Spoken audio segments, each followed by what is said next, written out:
Call to order the Tuesday, December 12th, 2017 meeting of the City of Davenport Historic Preservation Commission.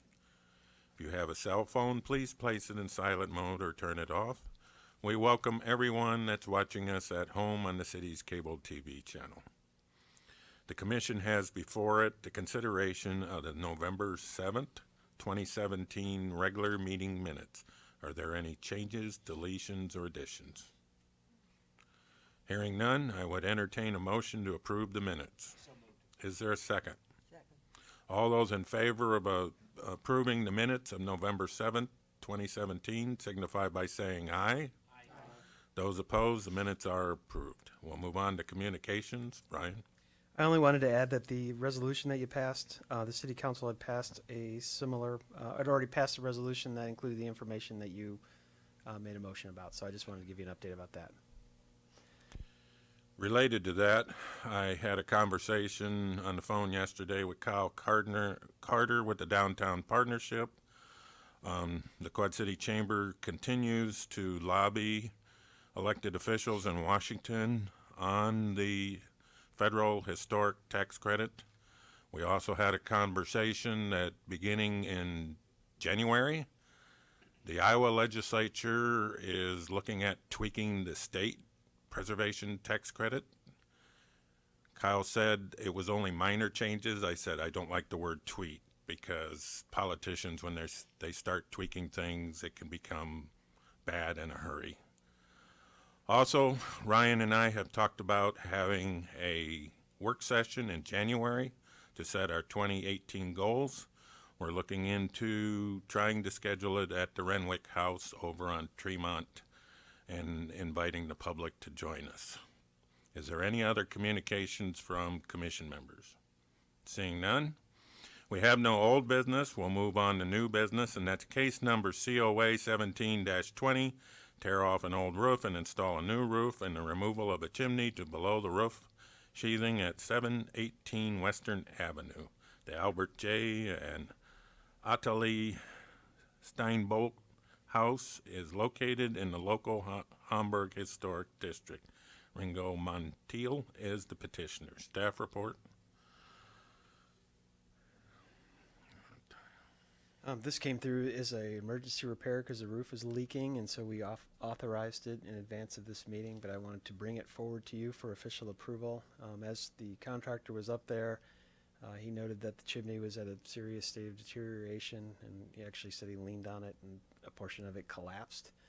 And so what they would look to do, also included in that, is to remove the chimney to below the roof deck and then cap it and then resheathe and reshingle it. I don't really consider this chimney to be a defining architectural feature of the house, so staff didn't see an issue with it. Any discussion from commission members? Seeing none, I would entertain a motion to approve COA 17-20. Oh, Commissioner Quarters.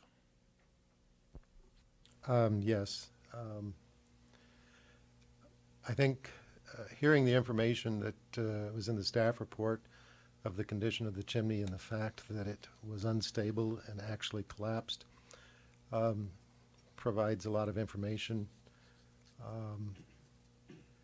to be able to support this. I do disagree with the staff report that the chimney was not character defining. I pulled it up on Street View and looked at it. It was an enormous, massive chimney that was readily visible from the front of the house. And to simply remove it for no reason at all would not have been a proper thing to do, I think, in my opinion. But given the condition, it seemed to be a reasonable action. Thank you. I will say, in the past, the commission has allowed this. It's also allowed to have chimneys taken down to a certain level above the roof line. A lot of this is involved with, especially on large chimneys, is the cost of restoration. And we are charged also by the ordinance to consider cost and to help people make intelligent decisions at times. I know when I re-roofed my house, I had to take one of the two chimneys below the roof line and cap it off because it was no longer used. It was only used for potbelly stoves. I had no fireplaces in the house, and it was a cost issue at the time. Seeing no other comments, I would entertain a motion to approve COA-20 as presented. So moved. Second. Any discussion on the motion? Roll call? Cordis? Keel? Wanio? Yes. Curo? Yes. McGivern? Yes. Franken? And Free. Yes. We'll move on to other business, and that's the removal of the intersection at West Fifth Street and Western Avenue from the list of protected brick streets and adding West Fifth Street to the west of Western intersection to Warren Street. Staff? Davenport Public Works representatives are here tonight. It's my understanding they've been working with the county to petition to remove the intersection of West Fifth and Western Avenue from the list of protected brick streets. Provided in your packet the procedure for removal of a brick street. Essentially what it is 50% of the property owners on either side of the brick street can petition this commission. This commission will make a recommendation, and ultimately the city council to remove the brick street from the list of protected brick streets would have to be done so by resolution. So representatives are here. I would like to respond to that memo of 2004 because I was involved with the city council in developing that policy. And it says in that memo that that's a very rough draft. This is not how the policy ended up. Because I worked with then First Ward Alderwoman Moritz because she had people in her ward trying to remove brick streets. And we increased that somewhere between 50 and 60% was needed. I am not aware of I what know, that nobody document can is. find the Yeah. policy, and I don't know if council ever adopted it. Well, I could I say that wanted we're. to point out that yeah. the memo says it's a rough Oh, yeah, draft. I know. I can tell you that it's being, well, at least that list is being looked at as to what streets are protected. I would note that the recent update to the historic Hamburg district that we undertook removed portions of the district, notably along the southern portion. That's essentially from Western Avenue east, and so it excludes those properties. And so beginning at that intersection on the west side is where the National Register Historic District begins now. So that's really all I had to provide. Okay. Is there someone from Public Works that'd like to make a presentation to the commission?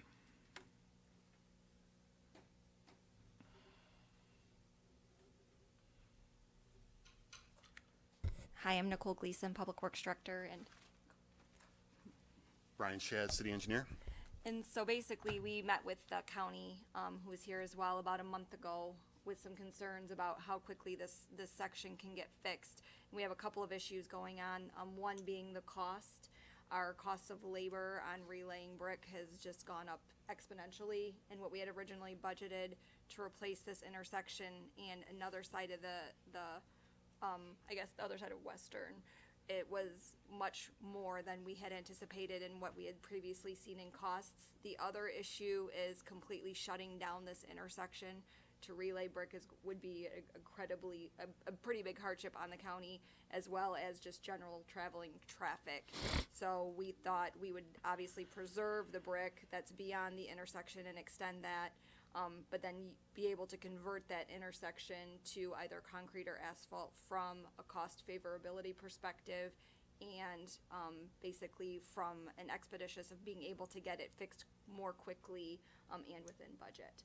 So that's basically, I don't know if I'm missing anything there from what historically has been going on. And that's true. The project is bid, included drainage work in and around the intersection, which is badly needed, ADA access updates, and then removal and replacement of the brick within the intersection and half of the roadway easterly of the intersection. All of those put together were roughly about $440,000. Our budgeted amount in this case was $400,000. We took a step back to look at what are the other possible materials to be used, given the items that Director Gleason had identified.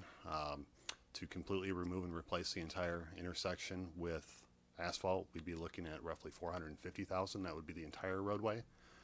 To go back and replace the entire roadway in brick, we're well over $500,000. And in and around the center there is about $460,000 for the PCC roadway. And to note, in addition, the several recent asphalt projects that we have done have come in 10 to 20% below our engineering estimate. So we believe that in asphalt, it may even be less than that number he mentioned. So that's where we're at. Are there any questions? Commissioner McGivern? What's the projected construction date that the Public Works is looking at to do this project?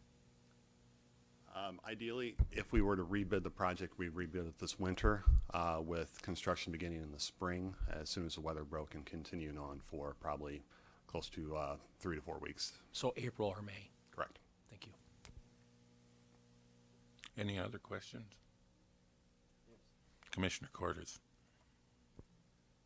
I have a question about, you talked about the complete closure of the intersection for the process of relaying brick. It would seem that the extent of other repairs that would be necessary for drainage and proper repair of a lot of the repairs that have been made and are settling, it just looks to me like, well, explain, if you might, the other approaches that you would take and how they would be done, and what is the interruption to traffic in the roadway by those. I think the best way to address that would be basically anything subsurface would be a constant amongst all different material types. We need to dig down, dig up the pipe, fix the broken pipe, add in additional intakes, and then bring that subgrade back up to the subgrade level. That's all, that will have to happen no matter what material we use on top.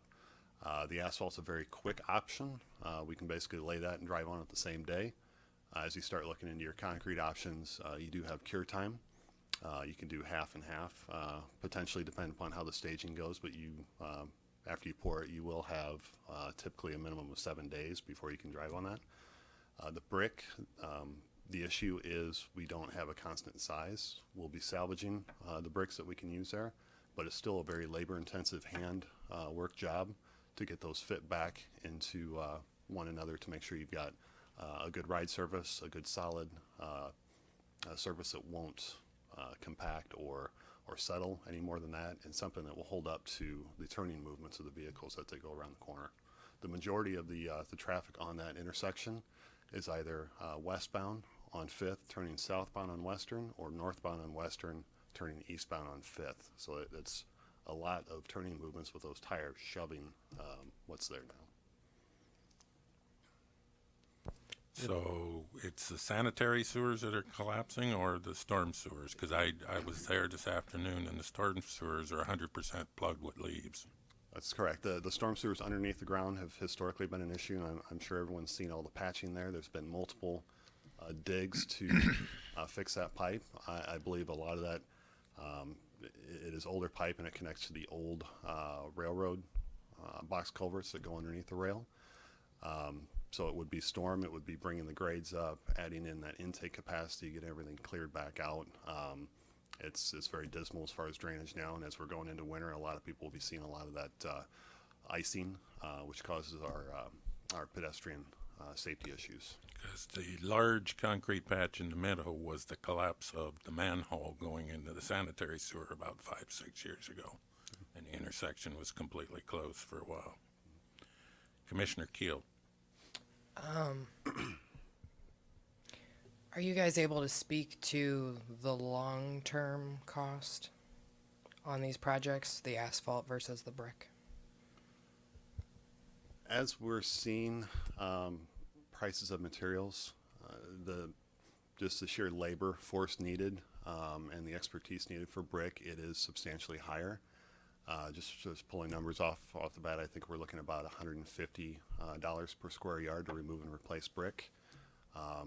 If we go out to bid for the asphalt, a mill and fill, a more perpetual pavement, you're looking closer in the 55 per square yard. Since we have our own in-house crews that are actually capable of doing the asphalt work, that's cut substantially again. Right, but so my question was, can you speak to the long-term repair cost of the brick versus the asphalt? Where she's going is that properly laid brick street has a life between 100 and 200 years old. That asphalt, that concrete won't last that long. Properly laid, and that's not a typical technique nowadays, so we'd really have to reach out to have somebody that lays that all the time nowadays. Well, the important thing is a sub-base, and you've developed sub-base standards. You used them on South Ohio Street. That street should last at least 100 years. We hope so, yes. And I guess just saying, part of the issue here as well, I mean, is looking at what's historic and characteristic in that area, and then long term with that turning and shoving movement. As Brian said, we have internal crews who can do repair on concrete and repair on asphalt. We just don't have that internal city crew repair capability, and with the volume and motion of the traffic at this intersection, we feel we could more quickly respond to issues in concrete or asphalt than we could in brick as well, unfortunately. So Commissioner Cordes.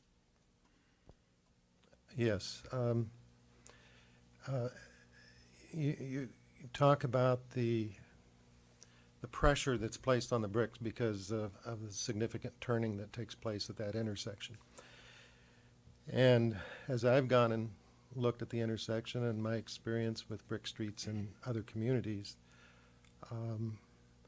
that it seems that a brick pavement is probably the most forgiving of that kind of traffic, that it moves and flexes without becoming deteriorated.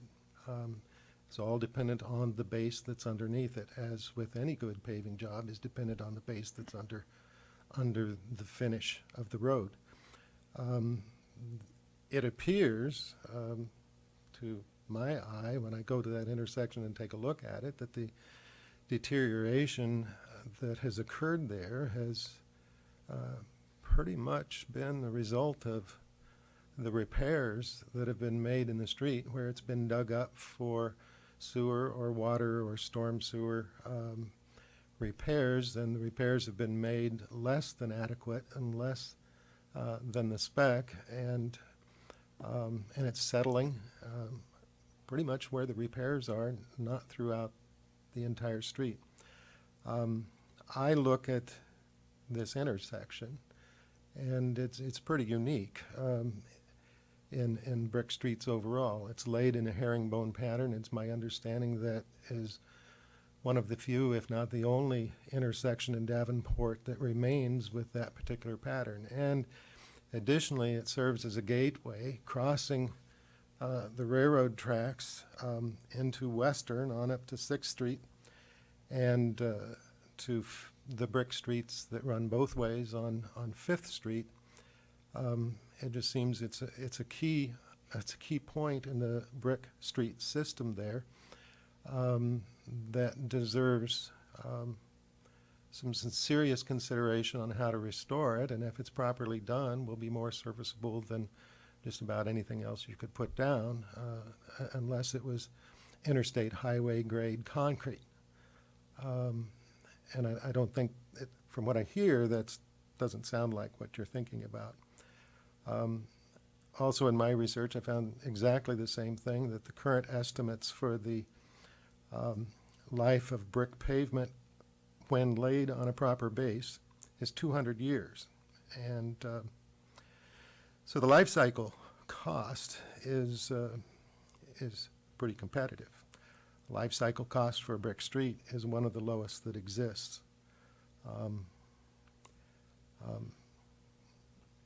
And I also have a question for staff for clarification on some, but maybe that should wait. I'm happy to answer any question that you have. Okay. This item is on here as other business.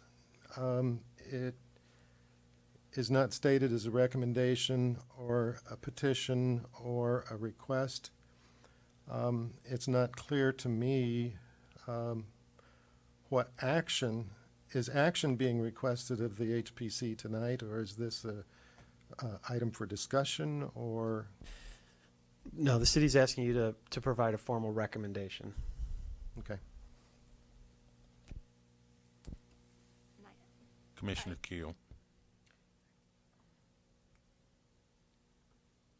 I guess also regarding this, and maybe this is just more of a statement, I'm not really sure that it is appropriate of the city to expect us to receive this information yesterday during the working day, for me anyway, and then be prepared to make a decision on this evening, especially when hardly any information was provided. And Because normally they have to be in by Friday, and we have to have the whole weekend, right? Right. well, I guess I don't know how that works. We requested it several weeks ago. I don't know how you guys get your information. I apologize. But if you guys would like to just have time to discuss and decide in January, I would be perfectly fine with that. But in order to actually get it done in the spring, we really need to bid it by January. So if you guys want to take, a month and consider, and we can discuss again in January, I'd be perfectly fine with that. But we will need some sort of idea by then. Otherwise, we're going to miss a whole nother bid cycle. Okay. Commissioner McGivern. When I use the word compromise, I want you to know what I mean is, the various patches of asphalt and concrete. And I drove 5th Street today from Harrison all the way to Division, actually, to Taylor and back. And that, I think it's probably, that stretch of brick paving is probably in the top 5 of the most compromised brick streets in the city of Davenport.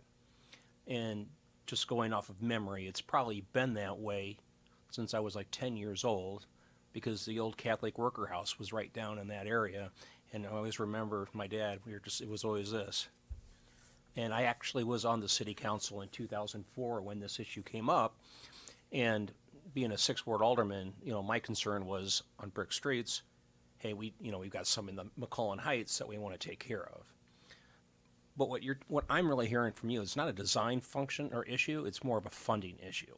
It's both funding and internal expertise. So, Okay. and I know you have mentioned they last a long time. They do, but we have very aging under the road infrastructure as well. So if we have a failure under the road, we don't have the internal expertise to put the brick back properly, which is why you start getting those holes and things. So we really have to look at specifically which ones we can preserve long-term, and when we have sub-base issues and replacing everything underneath. And with this being an intersection, and Brian and I have been trying to work with the DOT to see if there's anything we can do to try to minimize truck traffic and make sure paths are proper in the DOT website. But we all know that we can only do so much, and people are gonna go the way they're gonna go.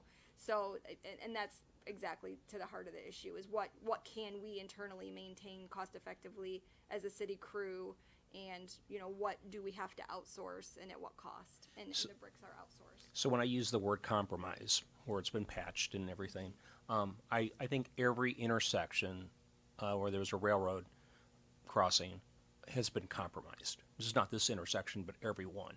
In fact, ironically, the best stretch of brick paving on 5th Street is in front of the vacant parking lot of the county.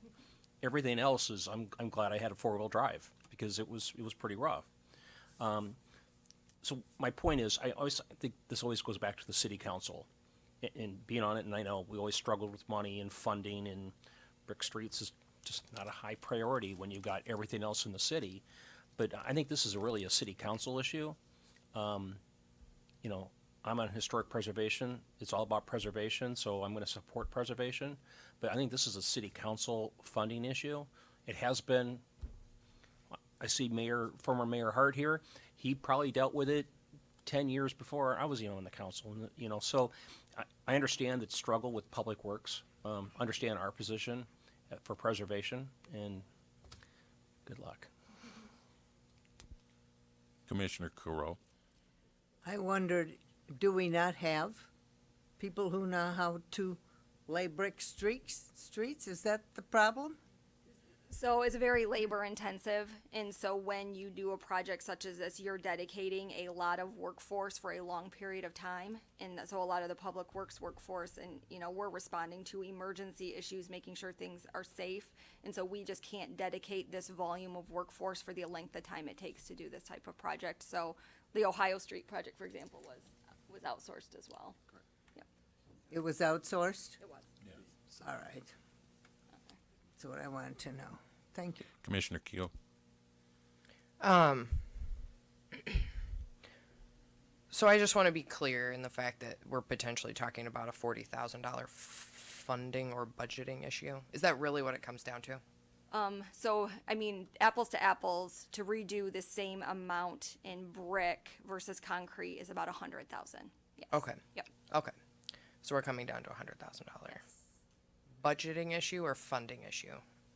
It's a funding issue and a little operationally, like I said, the amount of time the closure would have to take place. That Do you was have the a concern guideline as on well. that time? I don't know. Did we get a timeline when we did it the first time? Okay. I don't recall what it said in those. We had to decline the first bids because we didn't have enough money. So we Okay. had canceled those bids and we'd have to rebid it. And so when, I guess I'm just kind of, maybe some of this is asking on procedural stuff. So when would you need to have this turned in to be able to ask for the appropriate funding for something like this? Is that something that the council votes on?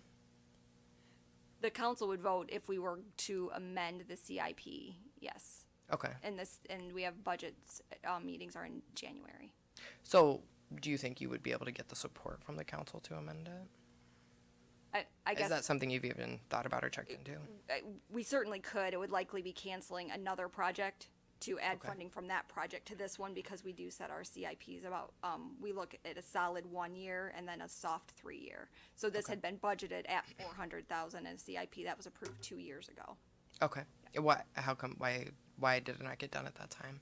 We didn't have, well, so we originally, we had the funding, well, it's because how long the budget cycle takes. So we got the funding for our fiscal 17. We bid it right away when we had that funding, found out we didn't have enough money, and that's why we're here now. Okay. Yep. Okay. Are there any other questions? Thank you. Thank you. I'll now open this up to public comment.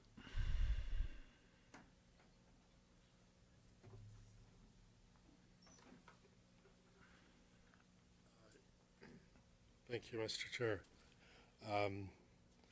I'd like to speak to this issue, and former Alderman McGivern is right. This has been going on for decades. The Historic Preservation Ordinance was actually passed when I was mayor. I can't tell you when exactly that was, but probably close to 30 years ago. The Brick Street Preservation Program was also implemented, where we would set aside money to redo brick streets.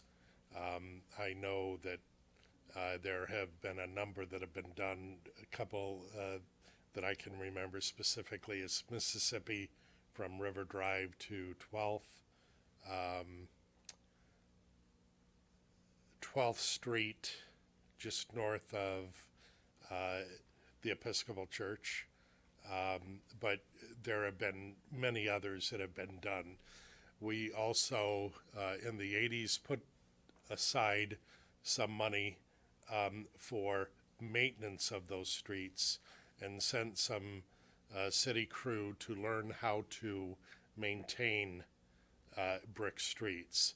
That evidently has not been kept up. I notice in my neighborhood,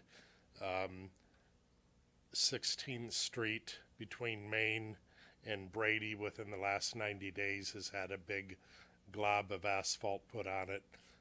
Iowa Street, when I go down to Sacred Heart Church between 14th and 15th, I think, or maybe it's 15th and Kirkwood, another big glob of asphalt.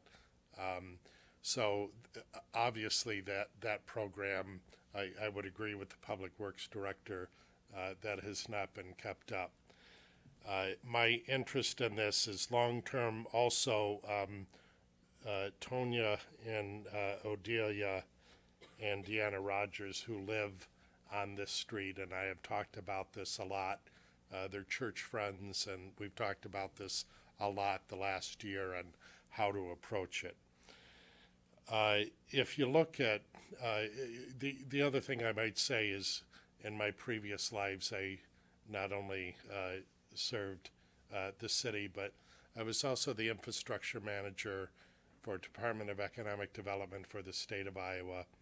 I was chair of the DOT Commission for 2 years, which allocated about $500 million worth of funding, and on the commission for 6 years. So transportation and infrastructure is something I've spent a lot of time with in my life. This is a funding issue, and met with Tonya, Dr. Rogers, who's Tonya and Deanna and Odelia are all property owners on this street.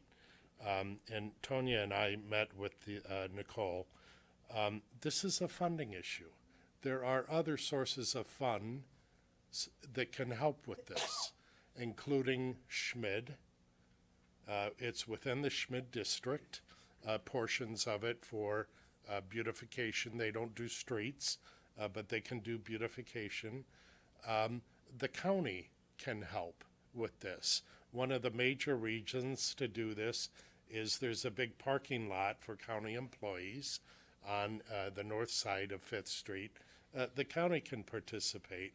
And I would ask, I guess, that you deny this and them put together some other funding creative sources. It's been stated here already a couple of times that life cycle costs a brick is less. That street is over 110 years old. The problems with the street are where they tore down houses and patched sanitary or cut off sanitary sewer and filled it with concrete, and where they redid the storm sewer. Those are the big problems with the street. The fundamentals of the street are actually quite good.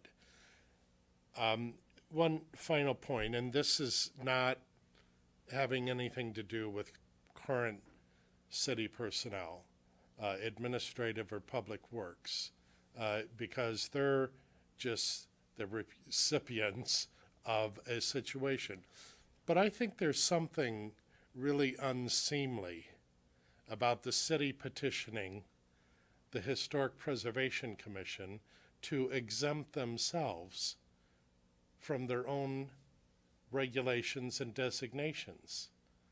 These are people who have invested in the city, come from Nebraska about 15 years ago, business down there, a restaurant, chiropractic office, and they're there largely because they like the ambiance of the historic nature of that area. And I figure out the funding. There are other sources of funding that can help with this.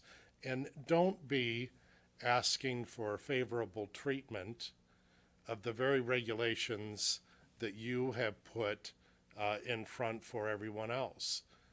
I would ask the commission to reject this request. And I think you're right, Mr. McGivern, this is a city council issue ultimately, and let them figure that out. Thank you very much. Thank you.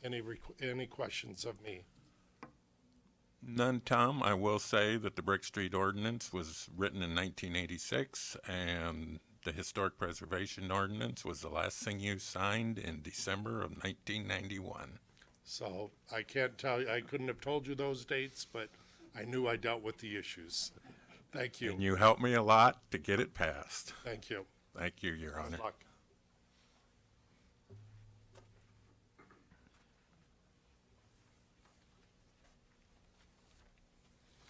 Hi, I'm Jeff Gomez. I live at 630 West 5th Street.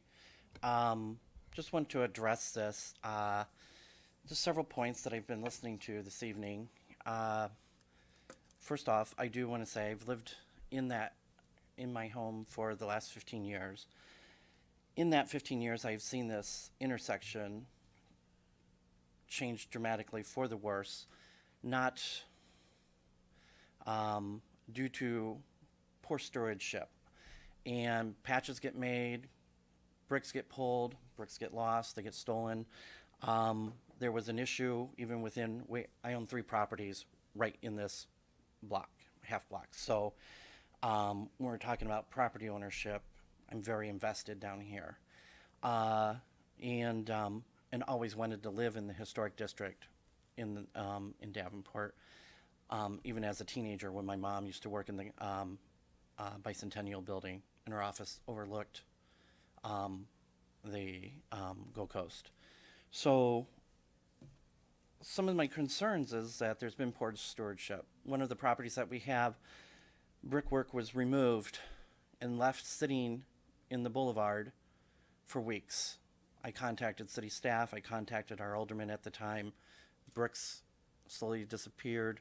There was a hole in the street. So there was never any sense of urgency of putting back what had been removed. So bricks having disappeared and you have to salvage bricks, well, you lost the bricks. As far as the patches have been done poorly for some time. We keep putting this off. Also, as far as the historic district being reduced, that's been the act of the county. They've torn down multiple residential units there. So they have caused the reduction of our historic district. I would say that I would feel that we have a better working relationship with the county now than we did maybe in years past. But it is still their action that has caused us to lose portions of our historic district along 5th Street. I have worked very hard at trying to get county employees and city employees not to be parking on 5th Street and to use the parking lots that were created by the destruction. And that took me over 5 years to get that action done. So I do not take this lightly. It's part of our historic fabric. I agree with Tom Hart in saying the city's trying to let itself off its own rules here. I have an 1866 house. When I go to do anything such as windows, roof, chimneys, I come here. If my project's delayed, no one cares. It's delayed until it's approved and done right. And no one really cares about what my costs are in time, money, and effort. So I'm here to say I probably don't care at the point here in that I want the sewers to be working. I want the herringbone back.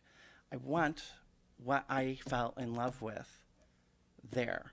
This has now become our gateway into the Gold Coast. That is still the original brick street. Everything else has been asphalted over. I too drive all over this city as a visiting nurse. Been on many brick streets within the city. And those that have been relayed, I'm thinking 18th off Jersey Ridge. That was relayed over 20 years ago. She's still good. Very good.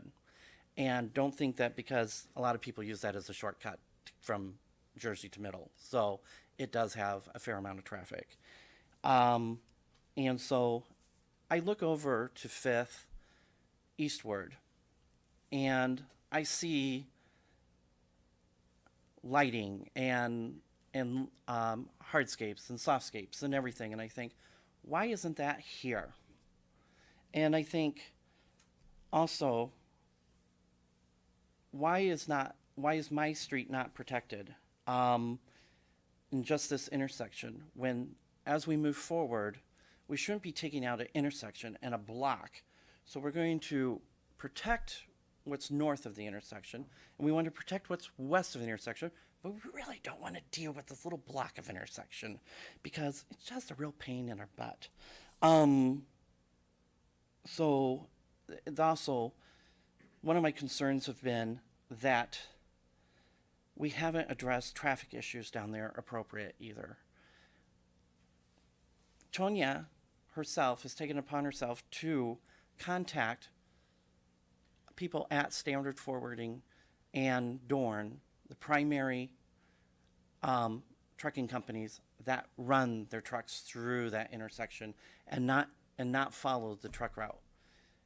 And she was it was told to her to take photos of the trucks as they went by, as she could get them. So, so we've been doing everything we can as this little neighborhood. We've been trying to protect this, and we've been working forward, and we want to protect this, and we want to present a historic district that the city can be proud of. But I just feel like we keep getting the rug pulled out of underneath us. And I think that we need to do this right. I think that, right, the sub-base needs to be correct, has to be dealt with. The intersection has to be closed either direction, either way. We're going to have to deal with traffic being rerouted, whatever. Let's do it right. We're in the end of this life cycle of this brick street. 1904 hasn't been really dealt with since 1904. So 100 plus years later, we're having to deal with this. Let's do it right so we don't have to deal with it for another 100 plus years. Thank you. Is there anyone else that would like to address the commission?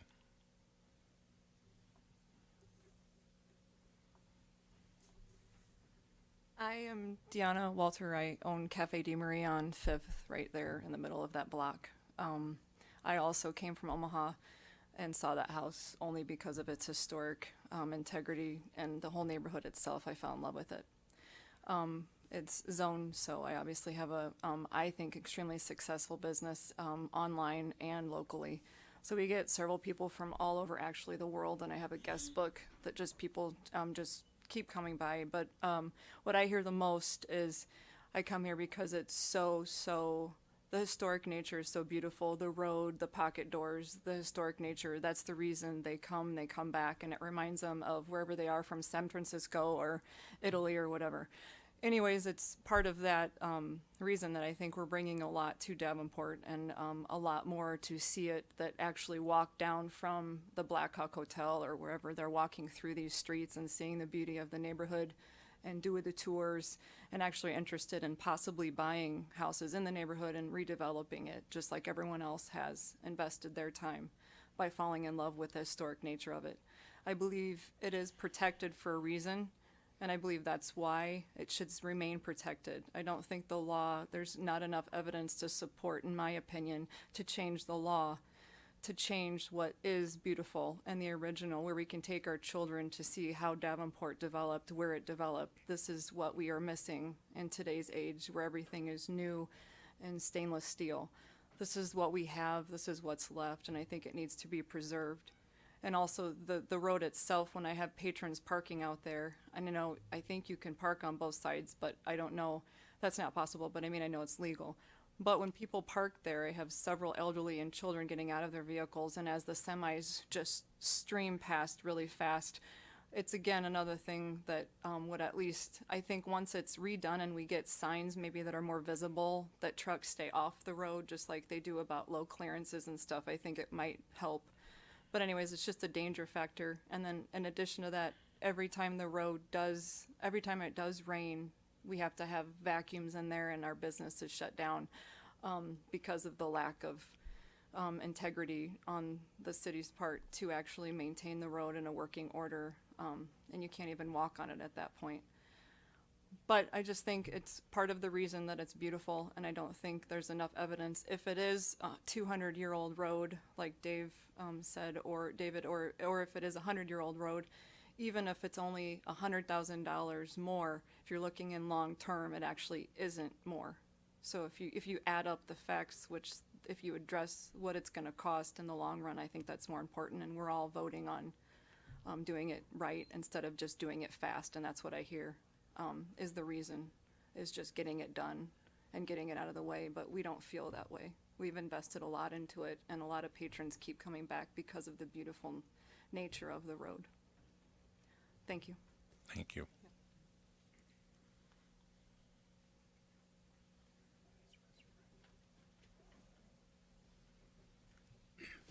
Hello, my name is Terry Gens.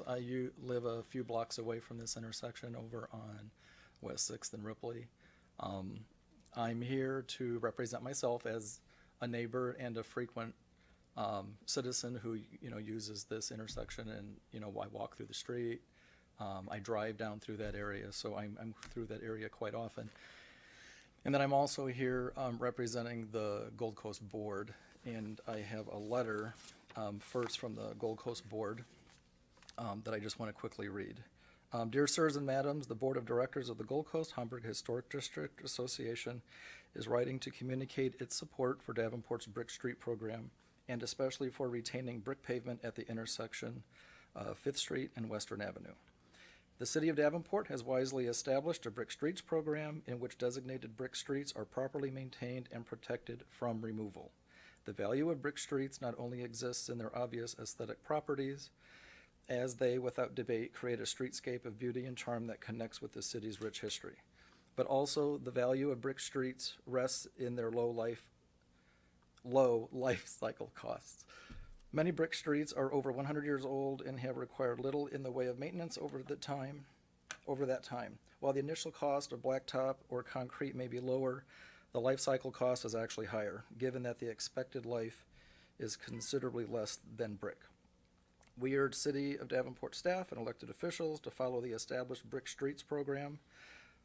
Do not remove the intersection of 5th and Western from its protected status. Repairs or rebuilding plans should call for retaining brick pavement in the present herringbone pattern. Good planning and stewardship of public funds requires the consideration of cost in the long run, not just the current year's budget. And then on behalf of myself,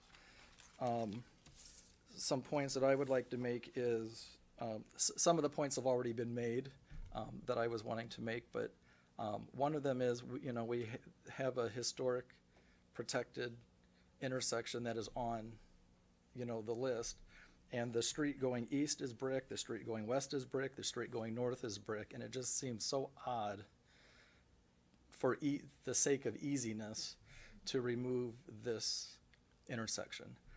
The other thing for me is I've lived in the neighborhood since 1990, and once again, as has been mentioned, our boundary has been moved because of the county's encroachment onto or up into our residential neighborhood.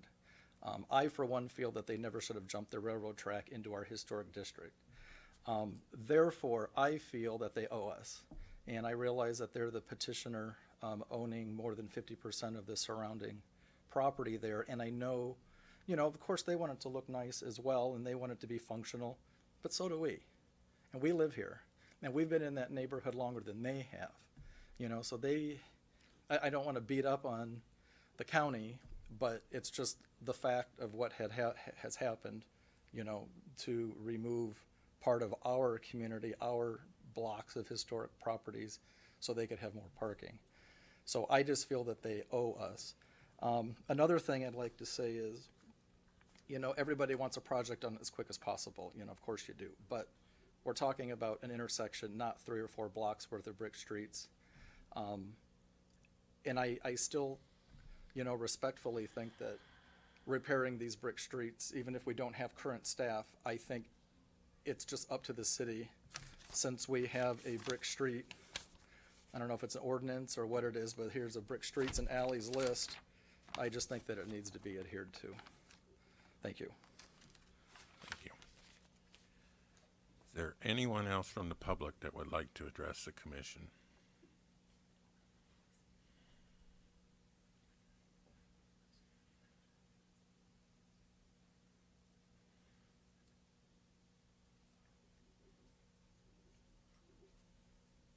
Good evening. Dr. Tonya Rogers. My mother and I, Odelia Rogers and I, live on the corner of 5th and Western. And as you've heard Tom Hart and others mention, we moved in here 2004 into Deanna's, what is now the Cafe de Marie, to go to Palmer Chiropractic College. She saw in this neighborhood something that few people see when you walk into an older home. She saw what is now going on in our neighborhood. It is beautiful. And the people that already spoke, they've been in here many more years and have invested their time and money as well. I don't think there's a history where the Gold Coast neighborhood ever really asks anything of the city other than, please let us be and let us invest into our neighborhood as individuals, as citizens of Davenport. We did not know that this was going forward. Over several years, I myself have been in a conversation with the previous Director of Public Works, Mike Clark. He is the one who actually brought from several sources the funding of the $400,000 with our conversation. And I did not know, but then he retired and Nicole Gleason came in. So I suppose I understand where she's coming from in she doesn't know the work and the conversation that has been the history of this, the $400,000 that we have placed before us. So one thing, I ask you to reject Nicole's petition, please. We have a lot more discussion to work on this, and if funding is an issue, I believe we can get the funds. The city, in previous time, he has tried to get, Mike Clark tried to get several sources and said that he hopes this works. And if we were underfunded, we did not know it at that time. So first and foremost, I ask you to reject Nicole's petition. I opened my NUCA clinic, which is a chiropractic and acupuncture wellness center on the corner. We also live in this home on 604 West 5th Street. I'm very proud of my sister at Cafe de Marie. Hundreds of people traverse that street, the intersection of 5th and Western, and she is not joking when she means from all across the world. They come into the Gold Coast because they hear about her on the internet. They hear that she was rated the #1 coffee shop in all of Iowa, and she, as I address a lot of this, to the historic nature of our neighborhood. We came in very late, 15 years we've only been here. There are people sitting here today, and I'm sure among you, who have been and who have given your time and your effort, so I thank you for that. But the people who cross over the brick streets, the sound of the street against the wheels, the fact that this street is on the preserved list, and as Tom Hart says, so why are we attempting to remove it when the actual inappropriate materials that were used to patch it was actually the faulty material? On the webpage of the city, it claims as this as being one of the protected streets, and it also states in quotes that, and I have it here, the following list of streets and alleys shall be maintained as brick streets and alleys. No other type of repair shall be allowed for these streets and alleys. So we need to kind of backpedal here and look at what the real issue is. So what Mike Clark and I were doing is actually the drainage issue. And of course that, as you had mentioned, thankfully, is going to have to close down that street regardless. So it would be in Nicole's best interest to actually find out how the length of time that the brick would actually have to be, or closed for the brick to be relaid, long-term cost, and then also, of course, the other. But she's kind of assuming that we're going to poorly lay the foundation. And actually, that doesn't sound like what we're going to do. We're actually going to lay the foundation in its proper form so that this infrastructure will not fail. The materials will be placed that will be appropriate and will be re-bricked if that is a problem. Addressing the truck traffic, the city signs actually direct semi-truck traffic to 5th and Western to bypass the railroad overpass. So as Tom and several others have mentioned, we need to actually address this before the city. But if there were to be a sign, then we would redirect them right back up Brady. and perhaps even ticket them. So, there are options here to, one truck driver would actually probably get on the CB and actually tell another truck driver that they did get ticketed, and that will be slowing down the traffic. Closer to 5th and Gaines, there is a very, and I haven't actually measured it, there's a very small amount of space. So when the Cafe de Marie patrons are lining up the entire street and all the way in the alley, there is not enough space for a semi to safely traverse that way again. So we have a 5-year-old nephew. Deanna's son is 5. We have, like she said, many families coming to the cafe, my own patients who are coming. It is very dangerous to have truck traffic there regardless. So if it is a truck traffic issue, wheel load should never, of that size, should never be on something that was made for horse and buggy. I did contact, as Jeff had mentioned, companies, and Dorn is the most frequent one, and the representative that directs them said if the city, they would be glad to actually reroute their trucks if the city would restrict their wheel load. They said that is not a problem at all. So, I don't know. That's probably all I have to say. But please reject this petition that they want to take the intersection of 5th and Western off the protected street list. Thank you. Thank you.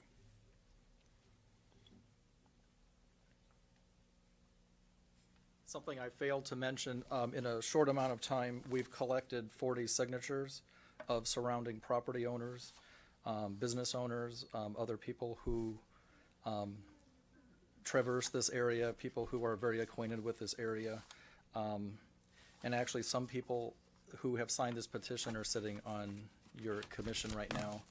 We also have some local politicians who have also signed it. There's also a petition that did not get picked up from the fire department through Mike Ryan, who also lives in the Gold Coast. And one last thing I wanted to say is we have such a limited historic amount, an amount of historic fabric left in, we're not unique to that, Davenport, every city has a very limited amount. And here we're wanting to remove more. And I just think, these 40 signatures, they want the brick street to remain on the protected list. They want it repaired properly. They do not want it removed. Thank you. Thank you.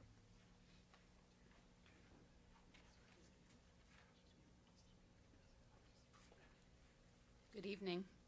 My name is Tammy Spidell. I'm the Director of Scott County and Facility and Support Services, so I'm here on behalf of Scott County. I do ask you to consider this. I know I'm in the minority here, and I feel sad for these folks, but we actually asked for this intersection to be addressed about 8 years ago. So if you've had the opportunity to traverse it, which people, mention that there are a lot of folks that do, you understand it's not safe. So oftentimes the water's pooled there, becomes ice. It's not safe. The ADA portion there from our, parking lot across the street is often flooded. So, I'm a little bit saddened because I thought had been working on the relationship, and I apologize. I've only been the director for 2 years, but I was employed by Scott County, have been for a long time, not always in this position. But I do know that there were houses there. I understand that the hard feelings that were caused by those being removed, but that's been several years ago. So I've met with Dr. Rogers as well, had a conversation with her. We're just asking you to approve it. It's a safety issue.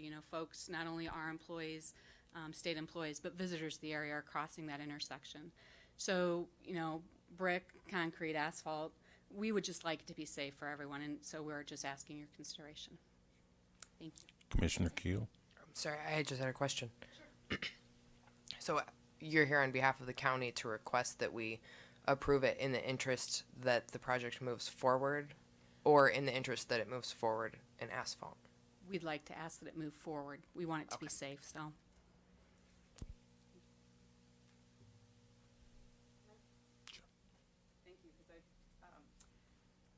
There's actually was a conversation, so the county actually gave some funding to the city. They were going to offer money, but when they found out that it was rejected that day of the 2 bids, or 3 bids, then they brought back their funding. So she was actually going to help fund this project. So she has interest for the safety of her pedestrians.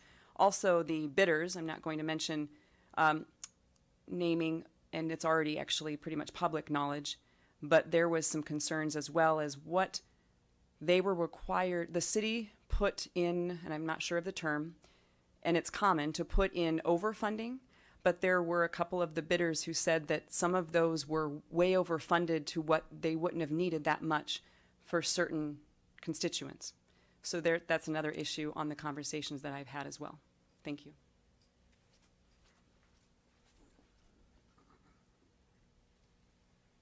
So just to quickly clarify, the money that the county had allocated was actually sidewalk project that was simply going to be bid at the same time, so one contractor could do that. So sidewalk that was going to go north across Fifth Street. You know, that project didn't move forward. There's some other reasons that our money was never actually given to the city, so that's not correct. We just had money in a line item to help fund that instead of us getting our own contractor. As long as someone was there, it makes sense for mobilization and costs like that. So I just wanted to clarify that so that there wasn't a misconception that we'd given money and then taken it back. Thank you.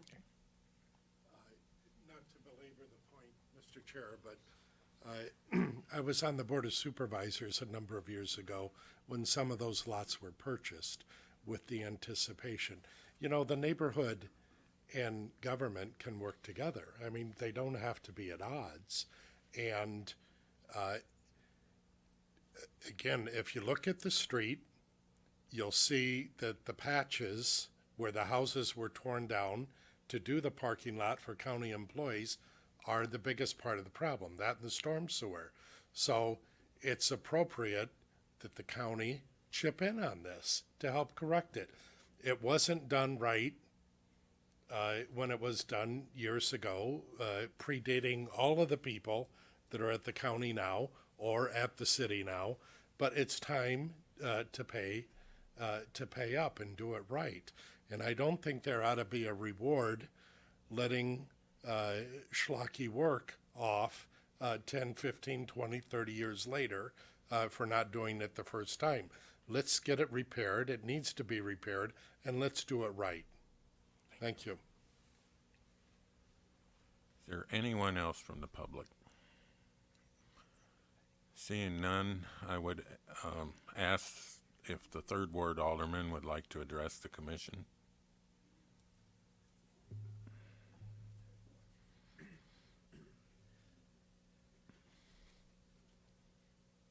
Thank you for allowing me to speak. I'm Marion McGinnis, and I am the third ward alderman. I am certainly aware of what's going on. I was surprised to see it on your agenda tonight. I was not aware it was going to be on the agenda. I had conversations going back to right after I took office. There was a management update in August, and after the presentation, there was sort of we need to deal with this street issue. I was aware of it as a resident. I attended along with Dr. Rogers and her mother a meeting at Public Works several years ago to talk about this intersection and the drainage issues there. So I was aware that there was a concern. There were very few people at that meeting.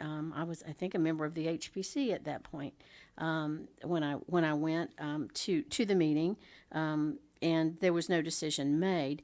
The sense this summer when it was presented at the city council management meeting, and it was not an aside, but it was after a presentation. It was, oh, and by the way, the inference was almost that this extraordinary expense for this intersection was all to do with the bricks, relaying the bricks in the intersection, and it's not. There are drainage issues, and a tremendous amount of the expense has to do with the drainage issues. Now, I'm not sure how Public Works bids these projects, if they anticipate specific costs for different parts of it. It could be that the part to repair the drainage in this area is an issue, and is more of an issue. And so I would say I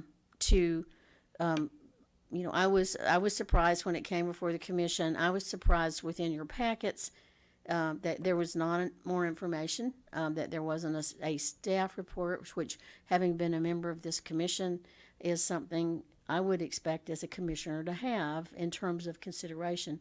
I was surprised that your packet came so late, and not a lot of time to consider it. And that concerns me. I know you're here as volunteers. I know that you take this work seriously.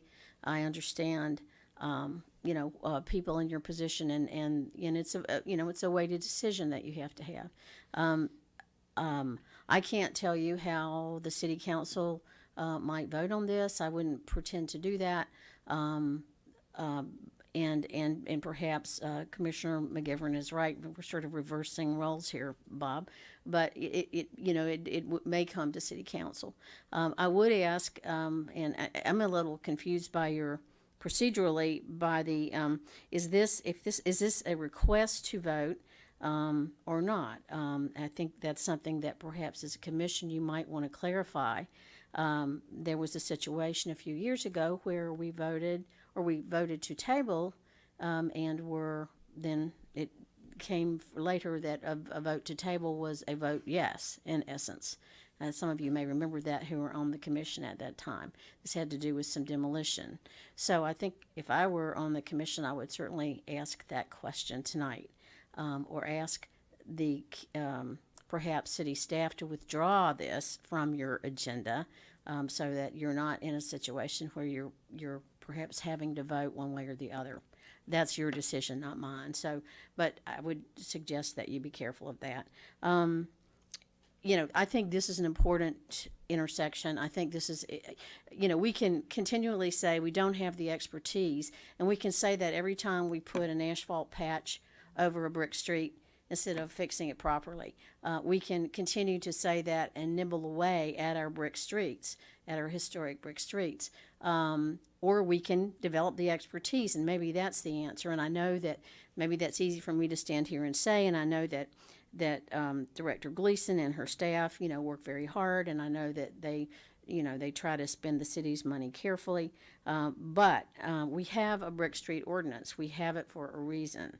I would suggest if we don't have the expertise, then we develop it. I will tell you a side story, a brick street that had been maintained. I was, as I was driving around the ward last summer, I saw that a brick street was being taken up, and I think it was at 10th and College, and which is right at the edge of my ward. And I'm like, what's going on? There was laid down, the street sign was laid down, but this was a maintained brick street. It was right at the edge of my ward in the 5th ward. And so I called the alderman of the 5th ward and said, hey, just wanted to let you know this is going on. And I watched 3 men working, had set the bricks aside, working on this. We really didn't know what was happening, hadn't seen that there was a repair. Came back a few days later and it was all put back like it had never happened. But that's because it was a street that had been maintained and had been kept in good order. And so they were able to take it apart and put it back together and do the work they needed to do underneath. And it was 3 people doing the work. We would not be in this situation, as others have said, if the work had not been done inappropriately all along. We would not be looking at as expensive a repair. And again, I don't think we should really support bad public planning, bad public policy in terms of how we deal with this kind of asset. I think that's not an appropriate response either. So I hope I've answered your question. Thank you.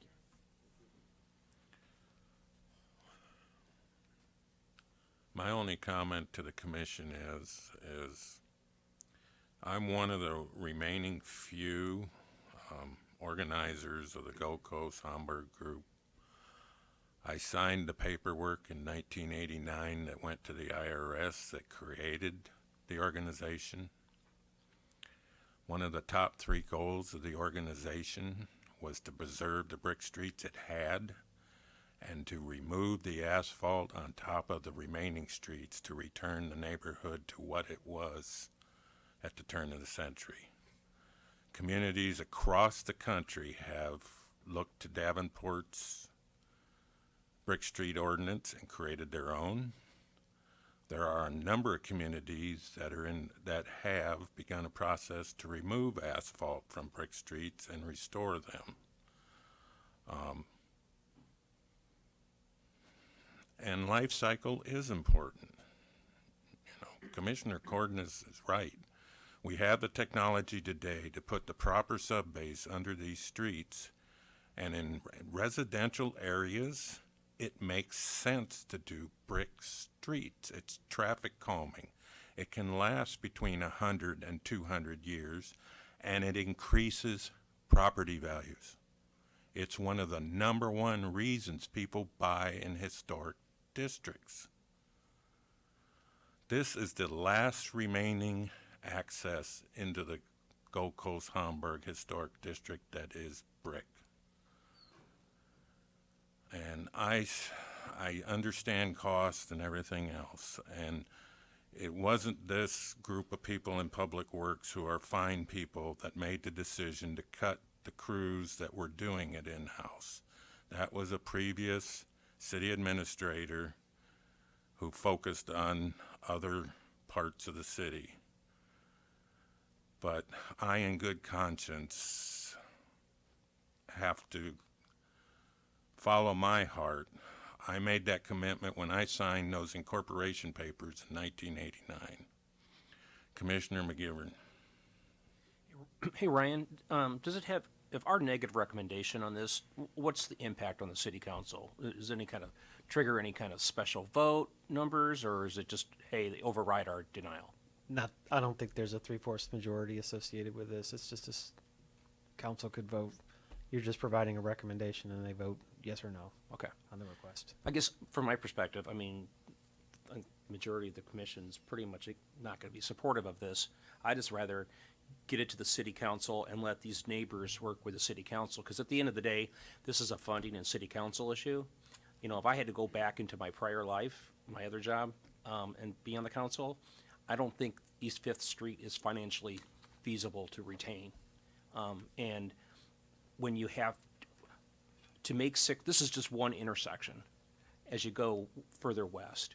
And so it's just not $100,000. This is a major, significant, and I'm not talking with my preservation hat on, but this is a financial commitment with limited funding. This is probably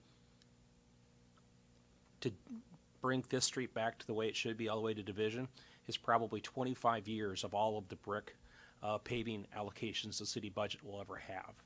So I would just rather get this to the council and let the neighbors work with the council, and wish them the best of the luck. Commissioner Cordes. Yeah, I have a question for staff. This item, as it's worded in other business, really has two parts to it.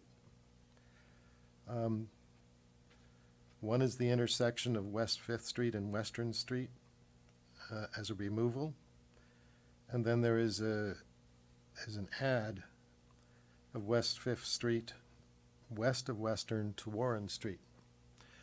My question is, are we compelled, it's my understanding that it's been clarified that this is a request, and are we compelled to vote up or down on the whole thing, or can a motion be crafted in a manner that the commission might choose? Well, I'm not an attorney, so I don't know if I can provide the appropriate legal advice. My understanding is the request was to offer to add these 3 blocks of brick streets in lieu of this intersection being removed. How you vote is how you vote.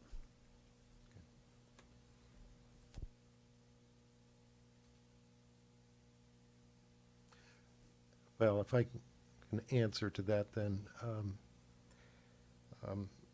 I would certainly be in favor of adding those blocks of Fifth Street. I'm not in favor of the removal, but I also want to act in good faith, and that probably requires just voting on the subject the way it's phrased and not crafting something a little bit different as taking just part of it. Thank you, Ryan. Is there any other discussion from the commission? I would entertain a motion to deny the removal of the intersection of West Fifth Street and Western Avenue from the list of protected brick streets. So moved. Is there a second? Second. Any discussion? Roll call. Keel? It's a motion to deny, so Yes, your correct deny. answer is yes. Okay. Deny. Yes. Wanio? Yes. Curo? Yes. McGivern? Yes. Rankin? Cordis? Yes. And Free. Yes. Good luck, neighborhood. Work with the city council.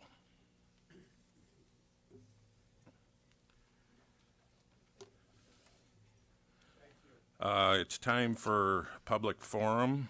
Does anybody have anything they'd like to discuss with the commission other than what's been on the agenda tonight? Seeing none, I would entertain a motion to adjourn. So moved. Is there a second? Second. All those in favor of adjournment signify by saying aye. Aye. Those opposed, the commission is adjourned.